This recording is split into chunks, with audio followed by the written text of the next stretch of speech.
often do we go through life and we start just accepting what is? We don't actually think about why that is the way it is.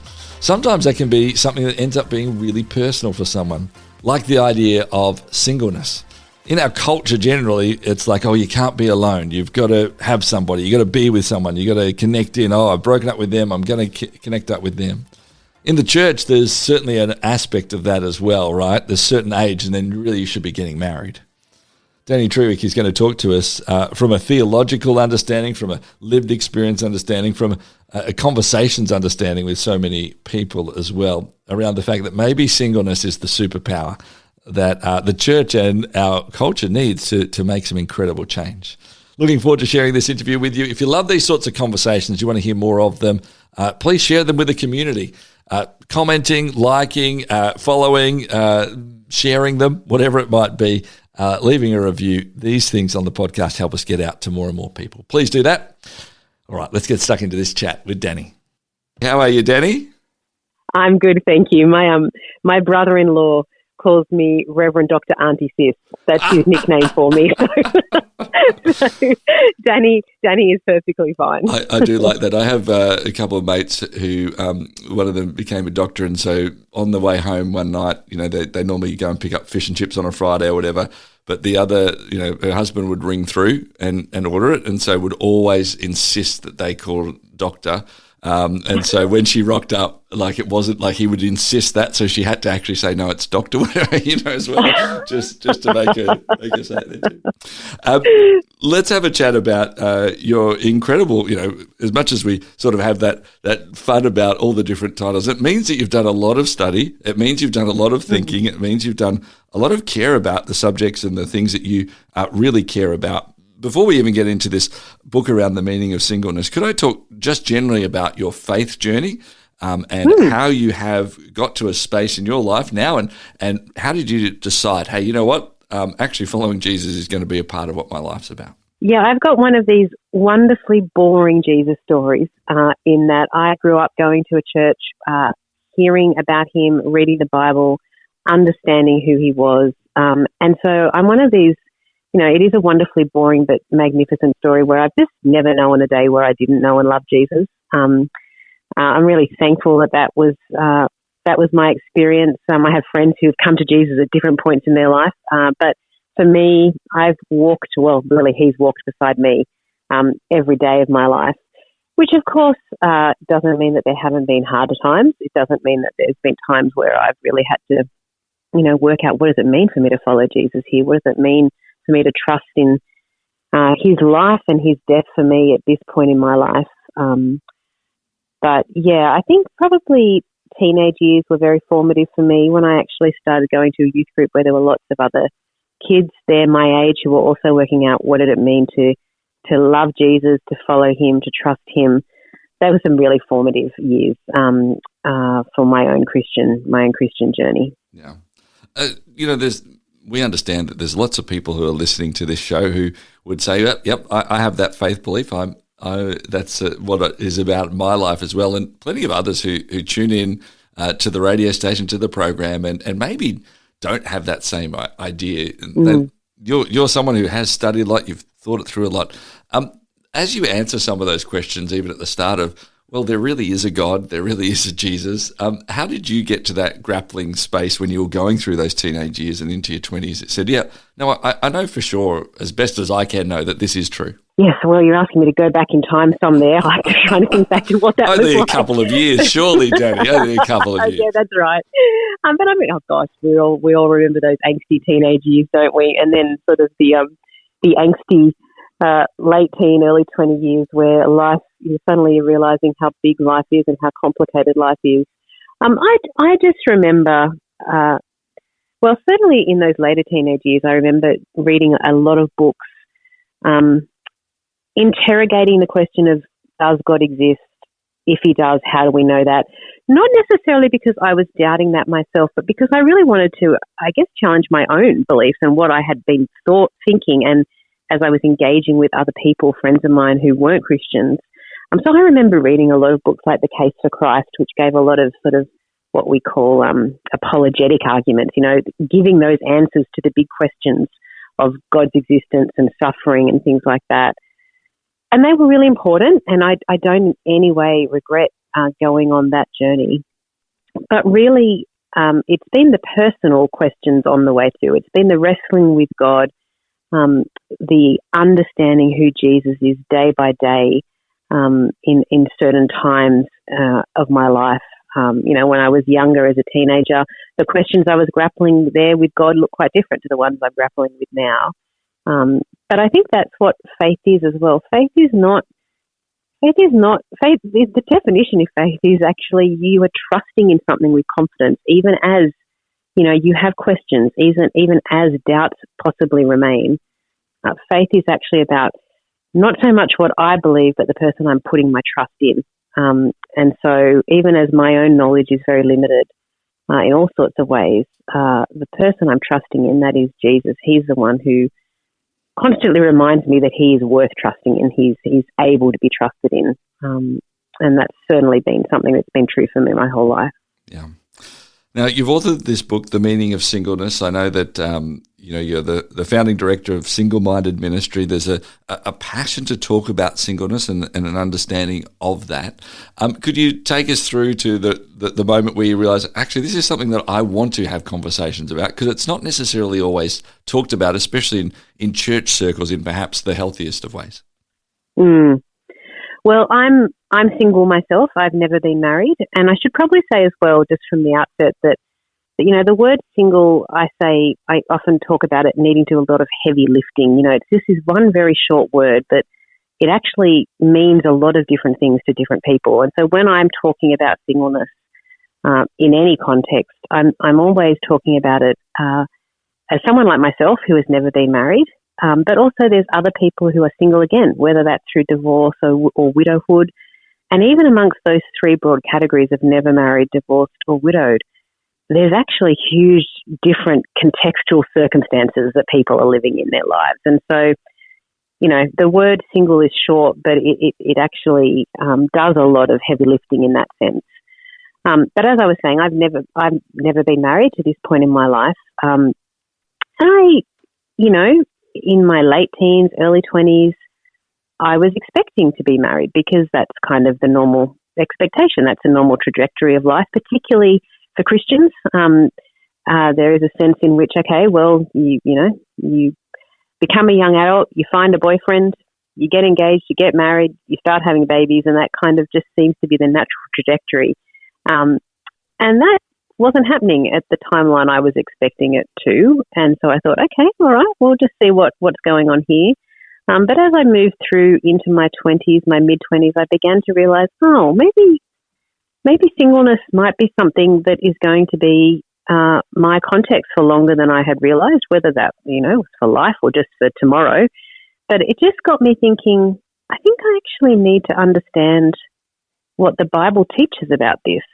I hear lots of stuff about singleness in the world and in the church, but I want to know God's mind on this. And so I was also studying at a theological college here in Sydney and living in communities, living in a kind of big house or apartment building really with about 30 other single women actually. And so you couldn't really escape it. Singleness was kind of there all the time in great ways. So we sort of did a lot of that processing and learning together. I finished my study. I went and worked in a church here in Sydney doing Christian ministry amongst women in particular. And actually, a lot of that time was spent with women who were single. Again, never married, divorced or widowed. On average, in churches across Australia, and this is really true across the breadth of the country, but also across the breadth of denominations in the country, about a third of every church congregation are unmarried. And so, I was spending quite a lot of my time with other women who were like me, not married, and just realizing, gosh, I don't know what to think about this. I don't know what to think from the Bible about being single. I don't know how to love and care for these people in the way that I probably have been trained to do that for women, particularly who are married with kids. And so, that's sort of the broad context to how I actually thought this is a topic that needs more attention in the church today. Yeah. We're going to talk a bit more about some of those definitions, that understanding from the Bible, and then the implication of that and how you've led life as well in a couple of minutes' time, Dani. I just want to stay on one thing for a moment, which is, and you sort of talked about that word single or singleness carrying so much heavy lifting. And I want to ask also the question about that there's some that may sort of almost overlay it with some sort of a negative, that there's, we don't often talk about coupleness or something like that singleness is a thing, that there's almost not something missing, but it almost sometimes feels like that's how some people may refer to it. Is that something that you would agree with that statement, and that maybe it's even unintentional that it's used like that, or am I perhaps off the mark there? No, I think you're right. I mean, one of the first things that or the earlier things I talk about in my book is that the word single, we use it synonymously with the words like unmarried or not married or even not yet married. So someone will introduce me and say, oh, this is Dani, she's single, she's not married. But they would never introduce my married female friend as, oh, there's Lisa, she's married, she's unsingle. Yeah. And so automatically it's not a level playing field. The single person situation is defined by what they're not. They're not married.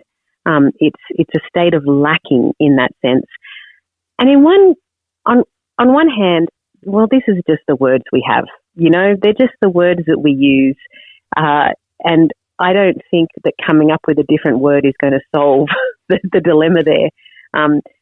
Really what's going on underneath it is not so much the words that we use, but the weight that we give those words, the meaning that we give them, how we actually think about what it is to be not married as something that is not necessarily a pitiful or tragic existence, that actually has meaning and significance and value in itself. Yeah.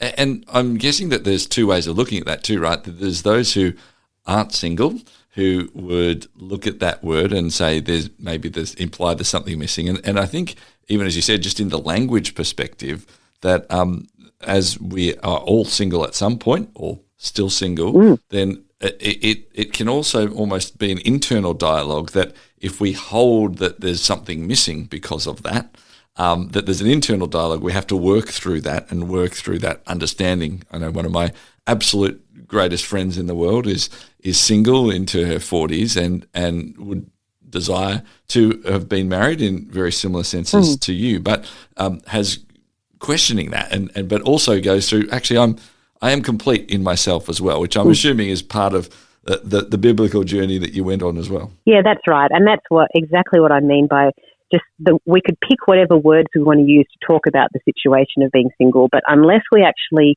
grapple with what's underneath those words, with how we feel about it, with how the society around us feels about it, with how the church feels about it, that's where the change, the transformation, I think, needs to happen, rather than kind of just on the surface level of what words do we use to talk about this. Because we can change the words, but if we don't change what's going on underneath them, then no change really happens.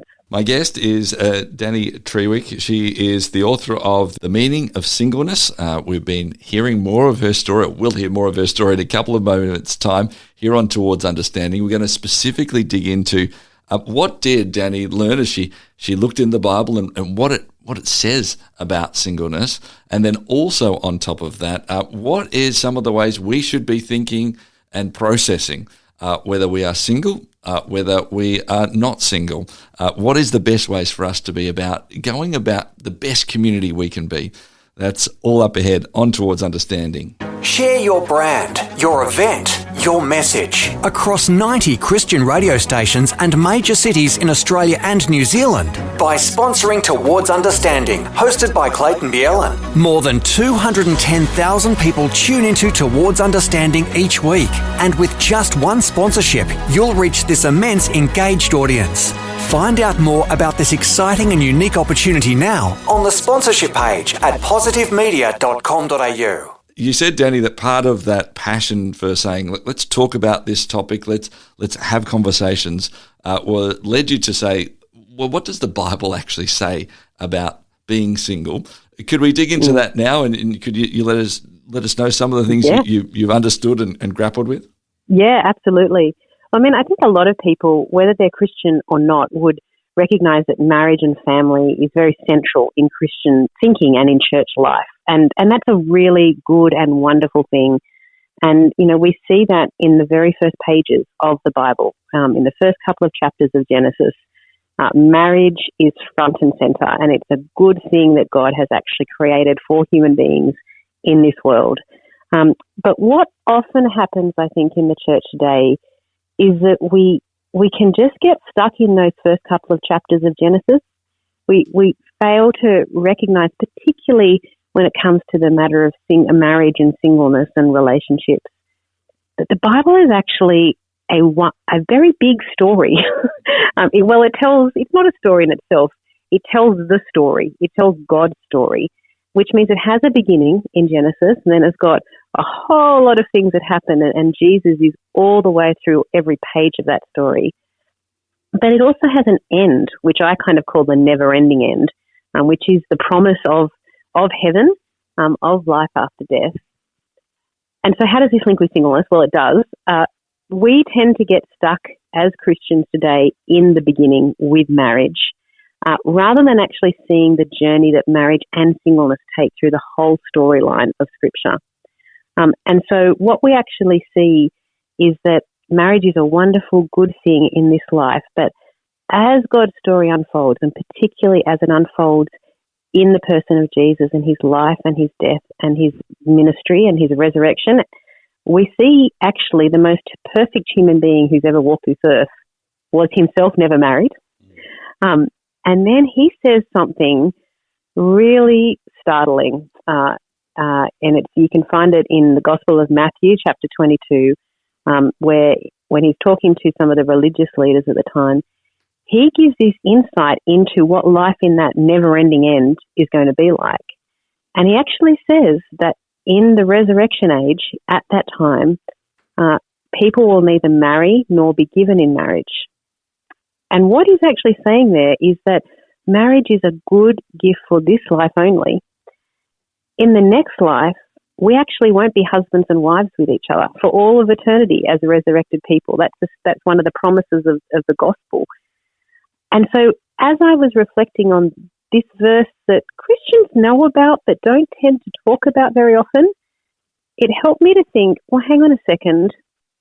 If singleness, let's just call it singleness, is going to be actually the thing that we're going to be enjoying with Jesus forever, then doesn't that give singleness here and now some dignity? Doesn't it give singleness in this life some meaning? And so really my research was trying to unpack that a little bit and see what that was. And the thing that really surprised me in a wonderful way is that when you look back at church history, when you look back at Christian history through really the first 1,500 years of the church, they believed that. They got that. They really had a high value of the unmarried life for the reasons that I've just spoken about. And it was so delightful going back and going, oh my gosh, look at all this stuff here that we just kind of don't have a vision of today as Christians. Yeah. It's also evident in other parts of the Bible as well. I know in some of Paul's letters he talks about, being some of the best ways to live this life is being single. He actually says he wishes that everyone was unmarried like he was. It's a pretty big call that he makes there. In terms of from the biblical perspective, Dani, the practicalities. You've talked a bit about that idea of the never ending. I'm assuming that as you've gone through and looked from that biblical perspective, there is many benefits that you have been able to take from Scripture about the time and the places here on earth, not just the understanding of it and the value of it, but actually the opportunity of it. Yeah, absolutely. And well, both marriage and singleness are key here. Marriage, as I've said, is this really good central reality in life here and now in all sorts of ways. And marriage is not just a good thing for a husband and wife and for their children if they have them. It's actually really good for us as a community, as society. That's something that we, I think, have forgotten a little bit in the last couple of 100 years, just actually as we've kind of had family life and household life become more and more isolated, behind the white picket fence, behind the closed, household door. Actually, through history, individual households, individual marriages have been really significant in their broader communities. And I think there's something there for us to, sort of re-examine and bring back into our own broader communities here and now. But singleness also has wonderful blessings in this life. I am an aunt to Matthew and Benjamin and Emily. Benjamin is already with Jesus, so I'm looking forward to spending a lot more time with him in that next creation. But the time I spend with Matthew and Emily now, I have such a special relationship with them. I would not have that same depth of relationship if I was married with children of my own. And being an aunt is one of the greatest joys in my life. I couldn't have done this research for the last, 8 or 9 years, really.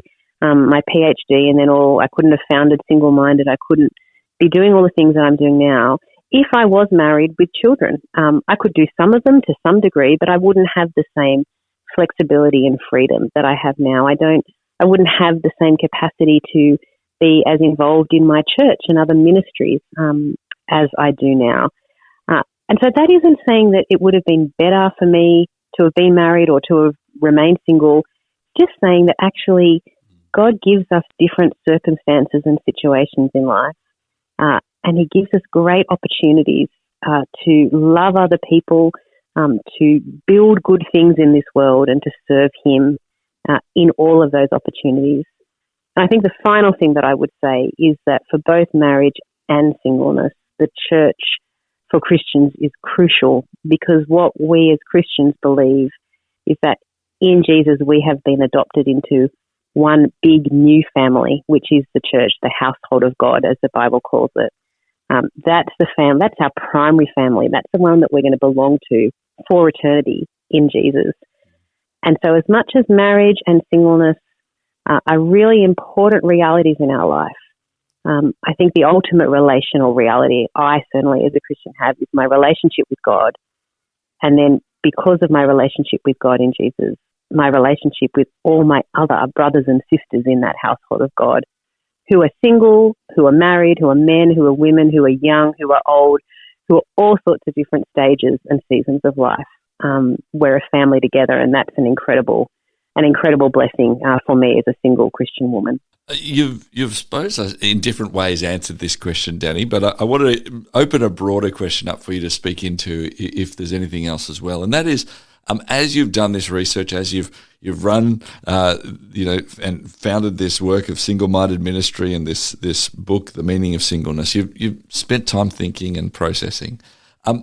For three groups of people, how would you encourage us to think, to process, to question various parts? And the three groups for me are those who are single, those who aren't single, and then the church generally. You talked about that sort of church family, that church idea. How should that, as a collective, also think differently from where we are right now that would improve our better way of living as society? So those three groups. Oh gosh, I could give you a whole other book on just each of those groups themselves. But all right, how can singles? I think remembering that, doing what I really was aiming to do, which is actually recognizing that we bring our own perspectives to our singleness into that situation. But as Christian people, we want to be making sure that our perspectives on our singleness is actually aligned with God's perspective.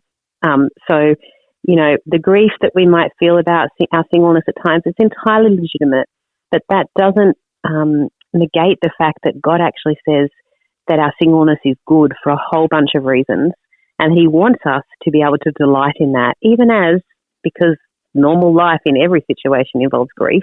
Even as we grieve, we also recognize the goodness of our situation, and particularly the goodness that we have in Jesus in our situation. For married people, I would want to encourage them to realize that thinking carefully about singleness, and particularly about God's perspective on singleness, is just as important for them as it is for me, as it is for other single Christians. And that's for a couple of reasons.